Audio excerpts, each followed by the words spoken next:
할렐루야, 반갑습니다. 지난 한 주일간도 하나님 은혜 가운데 평안하셨습니까? 요즘에 참 평안이란 단어가 귀한 말로 더 귀하게 들리는 것 같습니다. 왜냐하면은 뭐 뉴스를 보나 뭐 주변 상황을 보나 들려진 소식은 뭐 딱히 좋은 소식은 안 들리고 여러 가지 힘들다, 어렵다, 뭐 이래서는 안 된다, 뭐 이런 얘기들만 들리는 것 같습니다. 그렇기에 더 하나님 은혜 가운데 주시는 평안이 귀하게만 들리는 것 같습니다. 전 이렇게 매주 여러분께 하나님 은혜 가운데 평안하십니까? 이렇게 인사말로 드리죠. 근데 이 말에 대해서 여러분 혹시나 생각해 보신 적 있으십니까? 단순히 뭐 인사치레로 하나님 은혜로 평안한 한 주라는 말로 이렇게 들릴 수 있습니다. 하지만 실상 이 말은 바울 서신서 이외에는 우리가 찾아볼 수 없는 인사말이기도 합니다. 그래서 사도 바울만이 가진 독특한 신학 사상 아래서 문안 인사하는 각 서신서에서 문안 인사하는 인사말입니다. 따라서 이 문안 인사의 문구는 우리가 생각하는 단순히 그냥 인사조를 하는 이런 말이라기보다는 좀 더 많은 의미가 담겨 있습니다. 우리 이 인사 어구 안에 있는 은혜라는 단어하고 평안이라는 단어는 쉽게 봐서는 안 될 것 같습니다. 오늘 말씀의 제목 하나님 은혜 가운데 평안하십니까? 이 제목을 가지고 오늘 본문 말씀을 통해서 사도 바울이 왜 이런 말로 각 교회에 문안 인사를 했고 특별히 오늘 로마 교회를 향해서 하는 이 인사말 가운데 우리는 이 말씀을 그리고 이 인사말을 어떻게 돌아봐야 하는지 우리 스스로 한번 나누는 시간 갖도록 하겠습니다. 먼저 첫 번째 은혜라는 단어에 집중할 건데요. 우리는 하나님의 은혜를 입어야 된다고 저는 말씀드리고 싶습니다. 오늘 사도 바울은 본장에서 말씀 볼 때 겸손한 말로 본서신서를 시작하고 있습니다. 우리는 보통 겸손이란 말을 들으면서 단순히 사전적 의미로 남보다 나를 낮추는 행위, 그 마음가짐을 우리는 생각을 하게 됩니다. 하지만 바울에게 겸손은 남에게 나를 낮춘다는 것을 넘어서 하나님 앞에 자신을 낮추는 이 믿음의 고백입니다.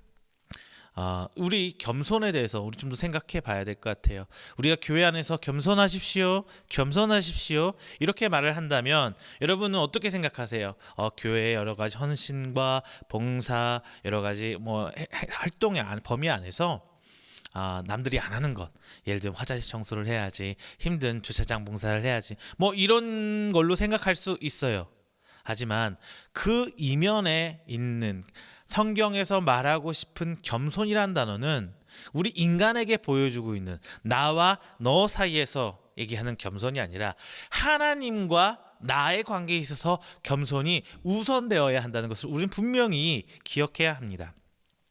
1절에서 바울은 자신을 소개할 때 예수 그리스도의 종이라는 단어로 이야기합니다.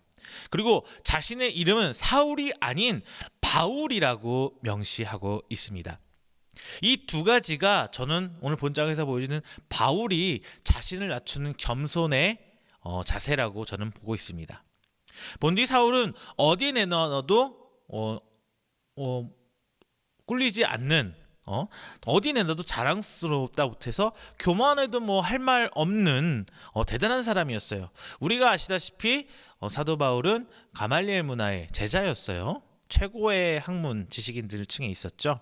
그리고 이스라엘 지파 안에서 베냐민 지파라는 너무 인구수가 적어서 아주 소중한 사람, 소중한 핏줄이거든요. 12지파를 지키는 아주 소중한 소수였어요.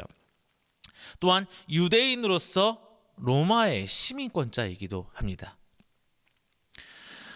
그런데 그가 자신을 예수의 종이라고 표현합니다. 우리가 생각하는 여러분 목사님들이 강대상 앞에서 말하는 주의 종입니다. 하나님의 종이지. 이 종의 개념과 좀 다른 겁니다. 당시의 종은 주인의 명령으로 목숨까지 내놓을 수 있는 자신의 소유는 모두 주인의 것인 뭐 이런 상태의 종을 얘기합니다. 심지어 자기 자신도 인간이 아니라 주인의 재산으로 폄하되는 그런 시대예요. 즉 자신의 의지는 없고 오직 주인의 소유물인 상태를 종이라고 말을 합니다. 과거 스데반 집사를 죽이고 예수님을 믿는 사람을 잡으려고 하는 이 기세등등하던 모습과는 완전히 달라진 모습을 사도 바울은 오늘 본장 로마서 서두를 시작하면서 보여주고 있습니다. 자기 자신을 완전히 죽이는 겸손은 노력한다고 얻어지는 거 아니더라고요. 오직 하나님의 은혜로만 얻을 수 있는 결과물이 겸손인 것 같습니다. 다들 아시다시피 바울은 기독교인들을 잡으러 다메섹으로 가는 중에 하나님의 은혜를 입었습니다. 또한 바울은 이제 부르심을 받은 자, 택정함을 입은 자로 스스로를 소개하며 자신의 의지가 아니라 오직 하나님의 뜻으로 복음에 전하는 이런 사역을 하고 있는 성도를 가르치는 사역을 하는 사역자라고 오늘 본문에서 자신을 이야기합니다. 앞서 말씀드린 겸손의 연장으로서 자신이 여태 해왔던 누가 봐도 칭찬하고 자신을 추켜 세울 수 있는 그 모든 것들이 있는데 이 모든 사역들이 오직 하나님의 뜻과 의지로 진행된 사역임을 그는 이야기하고 있습니다. 그는 단순히 내가 했던 일로 자기가 드러나게 보이는 게 아니라 하나님 앞에 모든 것을 내려놓는 그의 신앙의 상태를 보여주고 있는 것입니다. 자, 여러분 어떠세요? 저도 오랫동안 교회 안에서 사역자로, 목회자로, 전도사 때부터 사역을 쭉 해왔는데요. 그렇더라고요. 사람 마음이 작은 것 하나라도 해줬는데 누가 인정하지 않으면 화가 나요. 감정이 상해요. 그런데 교회 안에서 그런 일로 인한 분쟁들이 비일비재하죠. 교회뿐만 아닙니다. 여러분 가정에서도 저도 가끔 저희 집사람한테 속으로 표현은 못하지만 화가 나고 서운할 때가 굉장히 많아요. 왜? 내가 아침부터 일어나서 이렇게 설거지 했는데, 내가 아침에 일어나서 애들 이렇게 보내고 했는데 저 사람은 나 보면서 얼굴이 왜 이렇게 짜증나는 얼굴로 날 바라보고 있을까? 서운해요. 내가 한 일이 있는데 우리는 이런 자세를 하나님 앞에서 내려놔야 된다는 거예요. 그런데 제가 아까 말씀드렸던 것처럼 내 의지로는 이게 안 나아져요. 인간의 본성이 있거든요. 인간의 본성이 있잖아요. 누구한테 인정받고 싶고 사랑받고 싶은 욕구가 인간 안에 내재되어 있거든요. 본능적으로. 그런데 이 본능적인 걸 바꿔주시는 건 오직 하나님의 은혜라는 것입니다. 여기 부르심을 받은 택정함을 입은 에서 중요한 점은 구분이에요. 하나님의 선택을 받았다는 것은 바로 구분되어지는 것부터 시작합니다. 우리는 다른 사람들과 구분되어야 돼요. 이것은 그리스도인이라 칭함받았던 사도행전 11장 26절을 보면 알 수 있습니다. 선택은 온전히 하나님의 일방적인 은혜예요. 오직 일방적인 하나님의 은혜예요. 내가 하나님을 선택한 것이 아니라 하나님께서 나를 그리고 우리를 선택하신 거죠. 하지만 그리스도인이라고 구분되어 불릴 수 있었던 것은 말씀의 가르침을 받아들일 때 들을 수 있는 우리의 노력입니다. 제가 여기서 말씀드릴 건 두 가지예요. 뭐냐? 은혜는 하나님께서 주시는 거고 그 은혜 가운데 우리는 겸손해야 하는데 이 겸손은 내 의지로 되는 것은 아니고 오직 하나님의 은혜만이 나를 겸손하게 만들 수 있다. 단 우리는 그 겸손함을 만들기 위해서 끊임없이 노력해야 된다. 그게 우리가 갖는 거예요. 받은 겸손과 내가 이뤄나가는 겸손, 그 사이의 구분을 분명히 지어야 할 것 같습니다. 자, 여러분, 사도 바울은 로마에 한 번도 가보지 못한 상태였어요. 어떻게 생긴지 모르는 교회예요. 하지만 그 소문이 지중해를 건너서 사도 바울이 있던 이 로마서를 썼던 고린도 지역까지 건너와서 들렸던 것입니다. 하나님의 은혜를 입은 자는 무엇이 어쨌든 간에 그 표가 나야 돼요. 그리고 표가 나기 마련입니다. 구분되어지기 마련이에요. 그것이 바로 부활, 거듭남의 첫 번째 증거입니다. 이 증거는요, 내 의지로 하는 것이 아니라 오직 하나님의 은혜로만 나타납니다. 자, 여러분, 이 증거가 여러분의 삶 속에서도 지금 드러나고 있습니까? 여러분의 가정과 직장, 그리고 여러분이 삶을 살아가는 곳곳에서 드러나고 계십니까? 이 증거가 드러난 곳은 바로 여러분이 축복의 통로가 되어가고 있는 것입니다. 이렇듯 평안은 먼저 하나님의 은혜로 거듭남을 체험한 사람이 하나님 앞에 자신을 낮추며 겸손히 하나님의 선택에 대한 책임을 짓는 모습입니다. 그렇다면 이제 두 번째로 우리가 생각해 봐야 될 것은 바로 사도 바울의 신앙 고백인 측면이에요.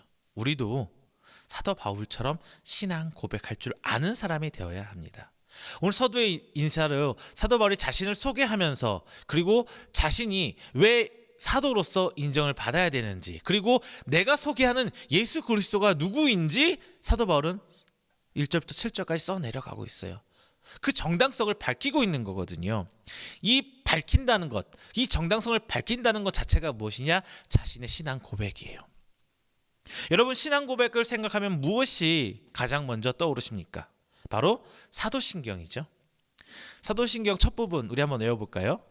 전능하사 천지를 만드신 하나님 아버지를 내가 믿사오며 그 다음에 그 외아들 우리 주 예수 그리스도를 믿사오니. 자, 우리는 참 그리스도 예수 그리스도란 말을 아무렇지도 않게 사용해요. 당연한 고유명사처럼.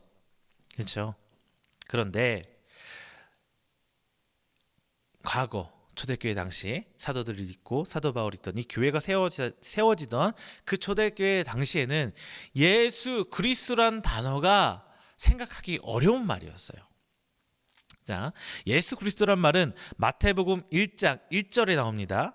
분명히 말씀하지만 예수님이 살아계실 이 땅에서 사역을 하시던 그 시절에 사용했던 쓴 글이 아니죠. 마태복음은 예수님이 천국에 돌아가신 다시 올라가신 이후에 쓰여진 책이잖아요. 그런데 마태복음의 1장에 예수 그리스도란 말이 딱 등장을 해요. 하지만 예수 그리스도란 말은 마태복음에 딱 3번밖에 안 나와요. 많이 쓰는 단어가 아니에요. 그리고 마가복음에 딱 1번만 나오고요. 요한복음엔 단 2번 나옵니다. 요한복음엔 단 2번밖에 안 나와요. 그리고 누가복음에는 아예 예수 그리스도란 단어가 나오지 않아요. 우리가 예수님을 표현하는 예수 그리스도 아무렇지도 않게 쓰는 이 단어가 사도들에게마저 우리처럼 좀 친숙한 단어는 절대 아니었다는 거예요. 하지만 사도행전부터 이제 본격적으로 이 말이 등장하기 시작해요. 사도행전은 누가 썼어요? 누가가 썼잖아요. 그런데 정작 누가복음에는 예수 그리스도란 말이 안 나오다가 이제 시간이 흘러서 사도행전을 쓸 때야 비로소 예수 그리스도란 말을 쓰기 시작해요. 그리고 로마서에는 사도 바울이 18번이나 사용하고 있습니다. 제일 많이 신약 성경 통틀어서 제일 예수 그리스도라는 단어가 많이 사용된 성경이 바로 오늘 본장 로마서입니다. 예수 그리스도란 말은 우리는 쉽게 쓰고 있지만 실상은 이름과 성이 아니라 좀 복잡한 메커니즘이 있어요. 뭐냐? 예수라는 사람의 이름과 그리스도라는 메시아 기름 부은 자라는 뜻을 갖고 있는 이 그리스도라는 성경의 구약의 언약으로 약속하신 어떻게 말해 형이상학적인 그냥 상상으로만 존재하던 그걸 붙여놨다는 거거든요. 그리고 예수란 이름은요, 우리 인간적으로 볼 때 뭐예요? 완전히 실패한 사람의 이름이에요. 인간적인 기준으로 해서 그냥 부잣집에 태어나고 귀족 이름이 소문난 사람의 가정에서 태어나서 소위 말 우리 식대로 표현하면요, 금수저 물고 태어나서 승승장구하던 그런 사람이 아니라 저차 이찬 이야기 스토리를 갖고 태어나서 누가 봐도 아무 보잘것없는 목수의 아들로서 예수님이 공생의 사역에 치르기 전까지는 목수일을 하다가 어느 날 사역을 시작한 예수님. 그리고 예수님이 사역했을 때 뭔가 대단한 걸 누리고 부를 갖고 권력을 가지고 어떤 힘을 가지고 사역한 것도 아니에요. 결국 어떻게 했어요? 3년 만에 처음에는 사람 병도 고치고 오병이어 사건 막 들판에서 먹이고 이런저런 사건 기적들을 보면서 사람을 끌어왔지만 결국은 짧은 시간 3년 만에 십자가에 못 박혀서 죽습니다. 완전한 실패한 이름이에요. 반면 그리스도라는 이름은 이스라엘 사고방식 안에서 하나님의 언약을 완전히 이룬 사람의 호칭이에요. 극존칭이에요. 그래서 이 두 개의 조합은 상식적으로 이루어질 수가 없어요. 하나님 말씀을 그 무엇보다 소중히 목숨처럼 가지고 살아온 이스라엘 백성, 그 역사와 전통을 지켜온 이스라엘 백성 앞에 예수와 그리스도라는 것을 합친다는 것은 보통 생각이 아니면 할 수 없는 대단한 신앙 고백입니다. 하지만 사도 바울은 이 호칭을 사용함으로써 세상의 기준이 아니라 오직 성경과 하나님의 그 언약의 기준에 의해서 예수님은 구약에 예언된 메시아임을 밝히고 있습니다. 그리고 앞서서 자신을 그 예수님의 종이라고 겸손히 낮추면서 자신은 예수님은 메시아이심을 밝혀주고 있습니다. 그리고 그 증거들을 본문 2절에서 4절에서 밝혀주고 있습니다. 사도 바울은 자신을 소개할 때 예수 그리스도의 종으로 소개합니다. 이것은 사도 바울의 신앙 고백이에요. 자신은 이런 예수님의 종으로 겸손히 소개하면서 그분이 하는 모든 일에 충성을 다하겠다는, 모든 사람 앞에, 로마의 교회 앞에, 그리고 각 서신서를 수신하는 교회 앞에 자신을 이야기하면서 이런 사역을 감당하겠습니다라는 그의 신앙 고백이에요. 그는 하나님 앞에 이런 신앙 고백을 했고 모든 사람 앞에 이런 신앙 고백을 했습니다. 그리고 5절에서 하나님의 은혜를 입어 사도로 구분되었음을, 그리고 자신이 해야 할 일이 복음 전파임을 밝히고 있습니다. 이 모두가 자신이 하나님으로 받은 사명에 대한 고백이고 그것을 하겠다라는 아멘으로 화답하는 그의 신앙 고백인 것입니다. 우리에게 필요한 것은 바로 이런 신앙 고백이에요. 남들이 하는 그리고 신앙의 선배들이 이루었던 신앙 고백서 굉장히 중요합니다만 내가 만난 하나님에 대한 신앙 고백이 여러분에겐 있으십니까? 신앙 고백을 하기 위해서는 먼저 내가 만난 하나님을 바로 알아야 돼요. 내가 만난 하나님. 우리 인간은 하나님의 총체적인 모습을 다 알 수가 없어요. 단지 나를 만나주신 하나님의 그 면, 아주 일부분만 알 수 있는 거거든요. 바울이 만난 하나님은, 그리고 예수님은 다메섹 가는 길 위의 사건과 사도 바울에게 일어난 일을 통해서 우리는 미루어 짐작할 수 있습니다. 사도행전 9장 4절에서 6절에서 예수님께서는 당시 사울에게 네가 박해하던 예수다라고 자신을 밝히면서 얘기를 해요.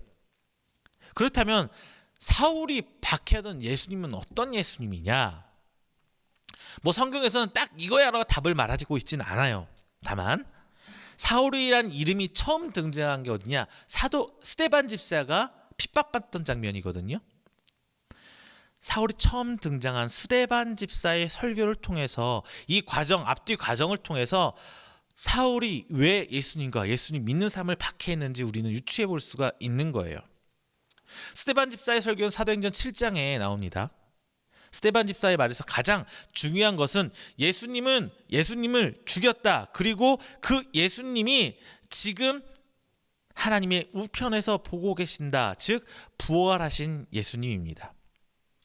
바울이 만난 예수님은 부활의 예수님이에요. 내가 죽이려고 했고, 그리고 우리가 자신들이 속했던 유대인들이 죽였던 그 예수가 다시 살아서 나를 만나주셨다라는 부활의 예수님이에요. 그리고 이 죽은 예수님이 지금 하나님의 우편에서 보고 계신다. 이것도 역시 부활의 예수님. 스데반 집사는 그 부활의 예수님 말하고 있었고, 바울은 그 부활을 때문에 예수님을 죽으신, 어떻게 다시 살 수 있느냐, 그가 어떻게 죽은 자가, 세상에서 실패한 자가 어떻게 우리의 왕이 될 수 있느냐, 하나님의 말씀을 폄하하고 자기 마음대로 바꾸는, 어떻게 그가 우리의 왕이냐, 메시아냐, 그럴 수 없다. 죽은 예수에 대해서 사도 바울은 그의 제자 예수님을 따르던 사람들을 핍박했던 것입니다. 그런데 그 사울에게 예수님은 자신을 드러내셨어요.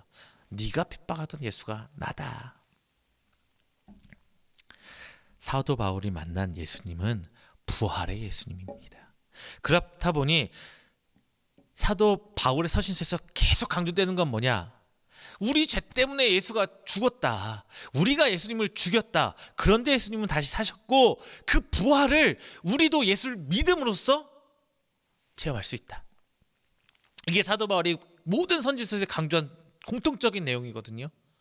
예수님의 부활, 그리고 우리의 거듭남과 부활, 우리의 죄로 인해 죽으신 예수님. 그가 만난 예수님은 부활의 예수님입니다. 부활의 신앙입니다. 우리가 만난 예수님, 우리의 체험이 곧 이 사도 바울처럼 우리의 신앙 고백이 되어 나와야 됩니다. 제 얘기를 할게요. 저는 어렸을 때부터 예수님 믿어왔어요. 초등학교, 제 기억으로는 초등학교 한 3학년, 4학년 정도부터 5학년, 4학년, 5학년 때부터 된 것 같아요.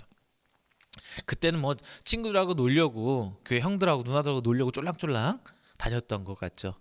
교회 가면 선물도 주고 하고 하니까 그냥 재미로 갔었던 것 같아요.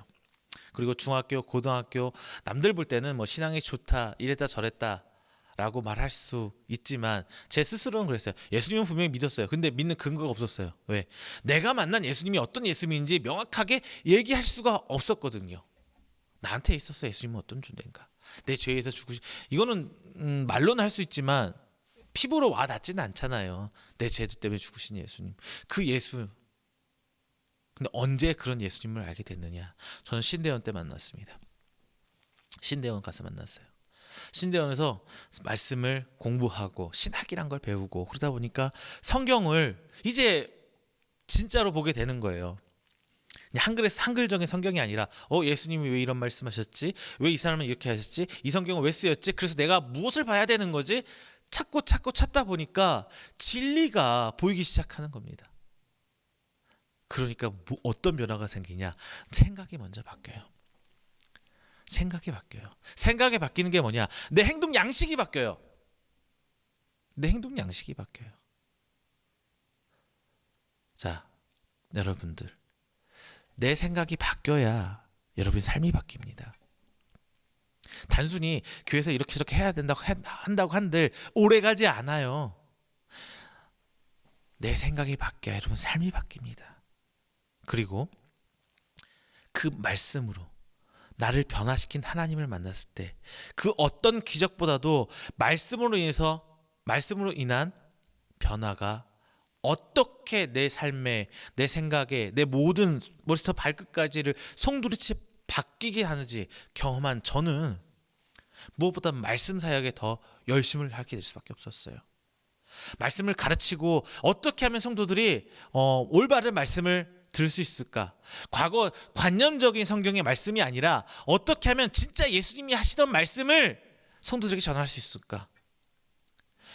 생각 속의 예수님이 아니라 내 삶 속의 예수님을 어떻게 말씀을 통해서 전할 수 있을까? 진리를 얘기할 수 있을까 고민하고 지금까지 그 사역을 하고 있습니다. 그리고 저의 신앙 고백은, 말씀에서 찾자면 저의 신앙 고백은 저쪽 벽에 붙어있는 현수막 보이시나요? 카메라는 안 찍었겠지만 찬양할 때는 보이실 거예요. 찬양할 때는 현수막에 걸려있는데 교회 앞에 뭐냐? 진리가 너희를 자유케 하리라. 진리가 너희를 자유케 하리라 말씀이 무엇이냐? 진짜는요, 나는 죄인인데 하나님께 내놓을 거 하나도 없고 정말 부끄러울 뿐인데 하나님은 그런 나를 사랑하시더라고요. 제뿐이 나를 사랑하시더라고요.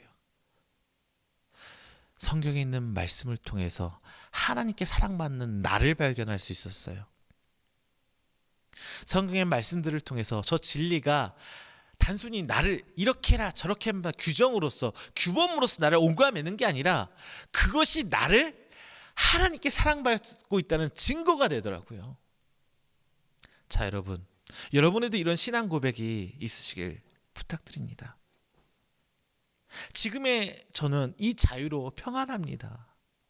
나의 행동이, 내 의지가, 나의 소유가 나를 자유롭고 나를 평안하고 기쁘게 하는 것이 아니라 오직 진리가, 가진 건 아무것도 없고 내놓을 거 하나도 없지만 이 진리가 나를 기쁘게 하고 나를 평안하게 하더란 말입니다. 이게 저의 신앙 고백이에요.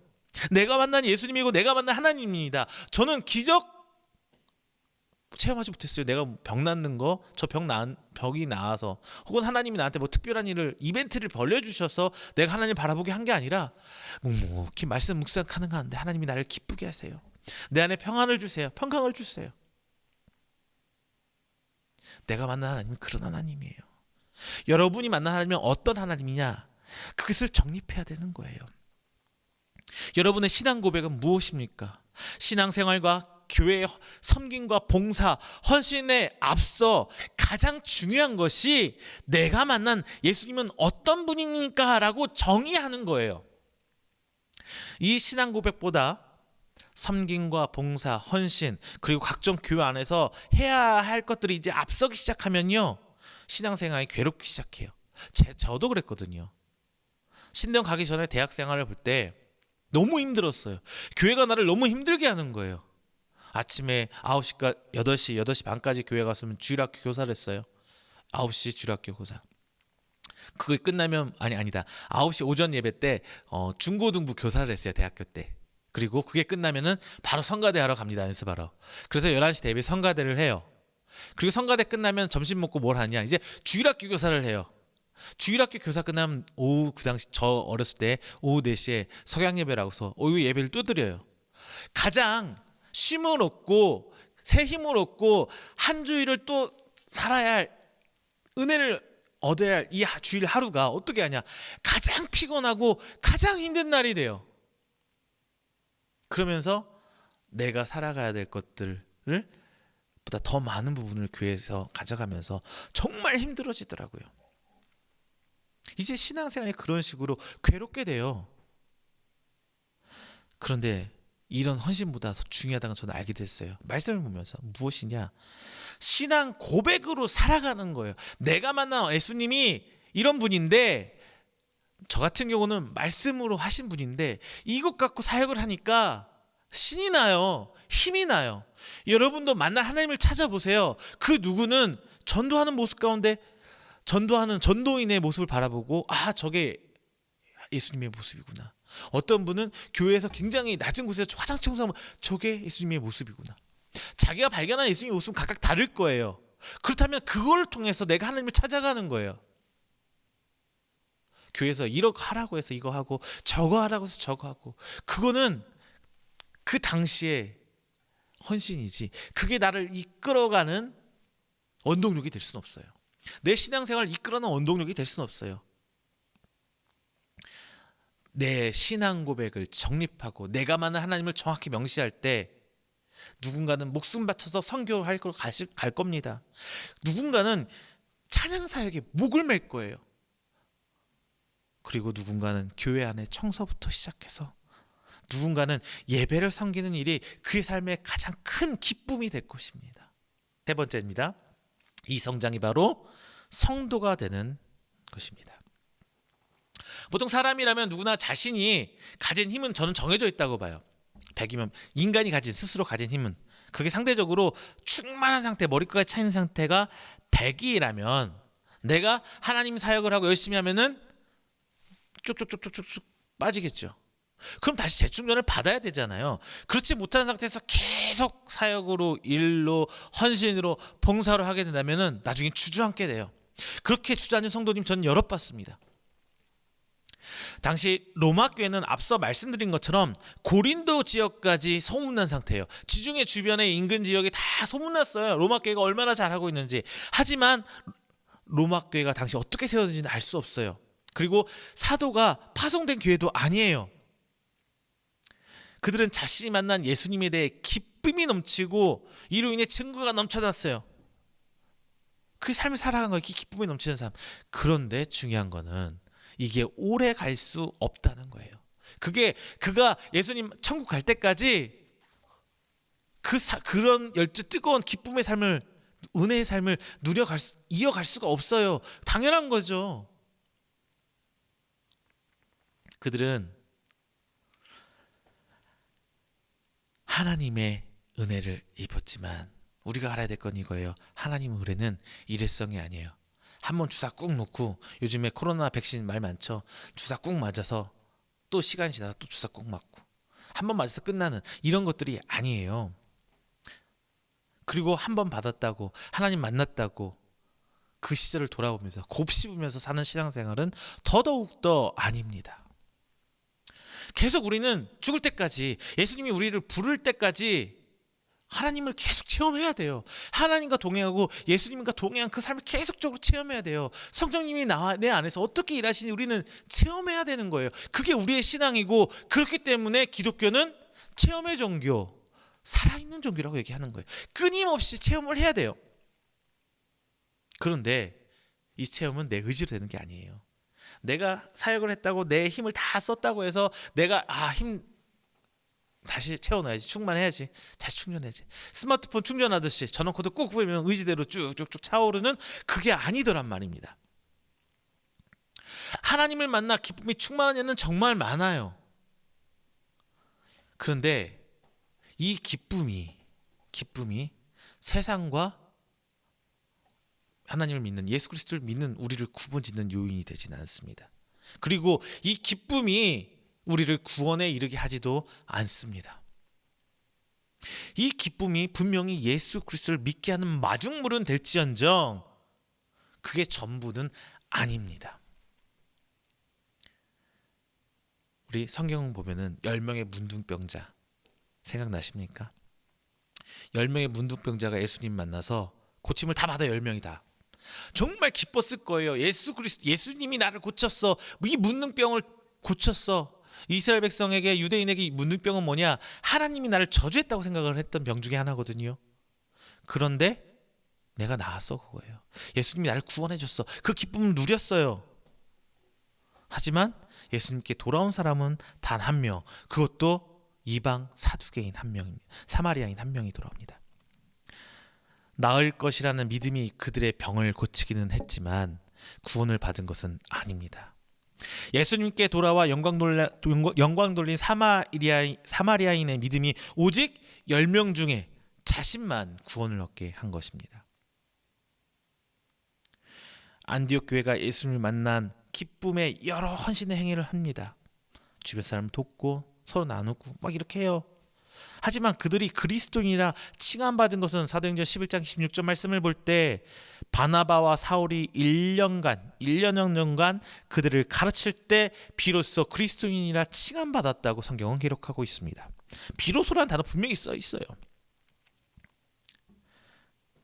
사도 바울은 이것을 체험했죠. 자신이 만난 예수님을 봤어요. 그래서 바울은 이 안디옥 교회를 기점으로 시작해서 각 전도 여행을 다니고 교회를 세우고 거기서 머물면서 가르치는 사역을 합니다. 말씀을 배우고 하나님을 사랑하는 방법, 섬기는 방법, 헌신하는 방법을 알게 되고 이 가운데 우리는 재충전하게 되는 거예요. 이게 성도의 모습이고 이게 계속 반복적으로 일어날 때 우리는 성장하는 성도가 돼가는 겁니다. 저는 신대영 공부하면서 이제 말씀해질 거예요. 신대영 공부하면서 박사과정을 수료하고 지금 논문을 준비하면서 오랫동안 공부하고 있습니다. 중간에 휴학됐지만 8학번이던가요? 시작으로 해서 지금까지 13, 14년간 공부하고 있습니다. 이렇게 오랫동안 공부하고 있지만 진실은 단순한 것이 아닙니다. 이 과정에서 알게 된 것은 어느 순간부터 내가 믿고 싶은 것만, 그리고 알고 싶은 것만 믿고 알려고 한다는 것이에요. 이것을 깨닫고 이제 주변을 쓱 둘러보니까요, 아주 많은 분들이, 진짜 많은 분들이 말씀을 선택해서 보고 싶은 것만 보고 믿고 싶은 것만 믿고 있다는 것을 알게 됐어요. 그런데 저는 나름대로 이것을 깨보려고 막 2차차 해봤는데 결국 지나서 보니까 서로 상처만 된다는 것도 저는 알게 됐습니다. 겸손함은 무엇입니까? 바로 겸손이에요. 자기 부정이에요. 이게 바로 겸손이란 거거든요. 나를 하나님 앞에 부정해서 오직 하나님만 드러나게 만드는 것입니다. 이것이 바로 회개의 시작이기도 합니다. 내가 하나님 앞에 지은 죄를 고백하고 용서를 구하는 것이 바로 겸손의 시작입니다. 내가 알던 것이 전부가 아니라 오직 하나님이 하시는 일을 알고자 하는 자세가 바로 겸손이라는 것입니다. 이 겸손의 자세가 없어지고 교만하게 될 때 사실 하나님을 믿고 있다고 하지만 이 유대인들처럼 목숨 바쳐 하나님 말씀을 지켜 율법을 지켜 살고 있는 유대인들처럼 그 교만하게 될 때, 내가 아는 것만 다야 하는 교만이 될 때 예수님을 핍박는 사람이 되는 거, 핍박하는 사람이 되는 것입니다. 예수님의 오병이어의 기적을 통해 기뻐하지만, 예수님의 병고침 사역을 체험하고 기뻐하지만, 예수님께서 자신이 바라는 것이 아니라 옳은 진리를 선포할 때 그들은 다 떠나버렸잖아요. 그리고 예수님을 비난하잖아요. 이것이 인간의 본 모습이에요. 나도 될 수 있고 여러분도 될 수 있어요. 이건 인간의 가진 본능이거든요. 이것을 우리는 기억해야 된다는 게 중요해요. 나도 언제든지 예수를 핍박하고 못 박을 수 있는 사람이 될 수 있다는 것, 그 사실을 잊지 마시길 바랍니다. 그게 겸손한 나를 유지하게 만드는 방법이에요. 하지만 다 떠나가더라도 그 누군가 소수는 예수님을 따라가요. 이때 만나주신 하나님, 예수님, 성령님의 모습을 기억해야 합니다. 바로 우리가 이런 성도가 되어야 합니다. 삼위 하나님의 모습으로 날 만나주신 기쁨 가운데 내게 주신 사명을 정립하고 이 사명을 완수하겠다 고백하세요. 이게 바로 신앙 고백입니다. 내가 하고 있는 일은 무엇이고 내가 만난 예수님은 무엇이고 정리하세요. 묵상해 보세요. 쉽진 않을 거예요. 그런데 해야 하는 겁니다. 그렇다고 이 신앙 고백이 나에게 일어날 만큼 정말 기쁨이 충만하다고 해서 이 은혜 가운데 있는 평안이 계속 유지되는 건 아니에요. 말씀으로 양육받고 다양하게 정말 내가 상상을 초월하는 하나님의 역사하는 그 하나님의 사역을 인정하고 겸손을 받아들일 때 우리는 성도가 되고 하나님의 평안을 누리는 성도가 되는 것입니다. 자, 여러분 다시 한번 여쭙겠습니다. 하나님의 은혜 가운데 평안하십니까? 그렇지 못한다고 생각이 드신다면 오늘 이 시간에 오늘 이 말씀 가운데 일하시는 성령님을 붙으시길 바랍니다. 그리고 그 성령님의 가르침에 귀 기울이시고 오직 하나님 앞에 겸손하게 엎드리십시오. 거기서부터가 바로 하나님의 은혜 가운데 임하는 평안의 삶이 될 줄로 믿습니다. 기도하겠습니다. 사랑과 은혜가 충만하신 우리 주 하나님 아버지, 감사와 영광 먼저 돌립니다. 귀한 날, 귀한 주일 맞이하며 예배드리고 말씀을 나눴습니다. 하나님, 이 말씀 가운데 저희가 배운 것은 나를 만나주신 그 하나님의 모습을, 그리고 어떤 식으로 나에게 사명을 주셨는지를 찾아보는 것입니다. 그리고 그 은혜는 오직 하나님뿐인 하나님밖에 줄 수 없음을 인정하고 그 하나님의 모습을 내가 신앙 고백할 때 내 삶 속에 하나님 은혜가 넘쳐나고 하나님의 귀한 기쁨이 넘쳐날 줄로 믿습니다. 주님, 겸손히 하나님의 사역들을 인정하고 받아들이며 말씀을 받고 내 생각과 내 의지대로 하는 것이 아니라 하나님 뜻을 찾고 묵상하며 나아가는 우리 성도들이 되게 하여 주시옵소서. 그 가운데 성장하는 믿음 갖게 하시고 하나님의 은혜가 저들의 삶 가운데 충만하게 채워질 수 있도록 주님, 저들의 삶을 채워 주시옵소서. 저들의 신앙 고백과 저들의 그 고백하는 삶을 이루려고 하는 내 삶 속으로 이뤄가는 가운데 축복의 통로가 되게 하시고 하나님의 새 힘으로 말미암아 저들이 주저하지 않고 더욱더 열심으로 하나님을 향해 달려나가는 우리 귀한 성도일수록 주님 축복하여 주시옵소서. 이 모든 말씀 살아계신 예수 그리스도의 이름으로 축복하며 기도드립니다. 아멘.